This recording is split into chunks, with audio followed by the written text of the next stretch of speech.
bon mena abo raj abo disam aboren sarkar tehen tului tin noa एकदम उनका संवैधानिक पद रहते हैं कते रांची लिखन इन मारे हपड़ाम विधायक अब मीटंग 8वीं अनुसूची रे 22 गोटे भाषा रे 8वीं अनुसूची रे नुआ दर्ज करना और तीन उन्हीं नुआ बकरा ते रोड दाड़ी अकना जी भाषा ते ओला करना इना हिम्मत होयंते अब दिसम अब झारखंड रहते हैं कते नुए नितो नड़े बन चुंडिया नोरे एहसास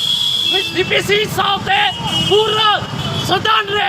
सनाम एमएलए थे नुआ भाषा नुआ बकरा ते चला जरूर सनाम तिना बीजेपी रे तिना जेएमएम रे आबोरन विधायक अब जेएमएम विधायक नुआ बकरा ते फिर अकला नितो जेदा उनको मोचारे नितो गौतम मिना चिकते उनको सवारे सदन रे रोड रे नुआ कथा पको बिरोधारी अकना उनको हो नुआ कथा बन बड़ाई चकुआ नुआ अबन नितो बन चरवाओ कना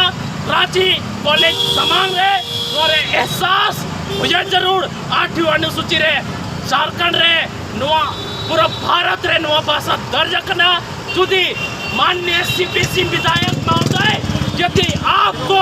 हमारी संताली भाषा के बारे में सटीक जानकारी नहीं है तो उलझुल भाषा का प्रयोग और हमारी भाषा का बदनाम ना करें। इतना ही बोलकर मैं समाप्त करता हूँ। यदि आप इसमें माफी सार्वजनिक नहीं करते आज आपका यहाँ पुतला दान हो रहा है वो दिन दूर नहीं। यदि आप माफी नहीं मांगते आपका घर तक हमारा समाज हमारा यूनियन जाएगा। सीपीसी मुर्दाबाद मुर्दाबाद मुर्दाबाद।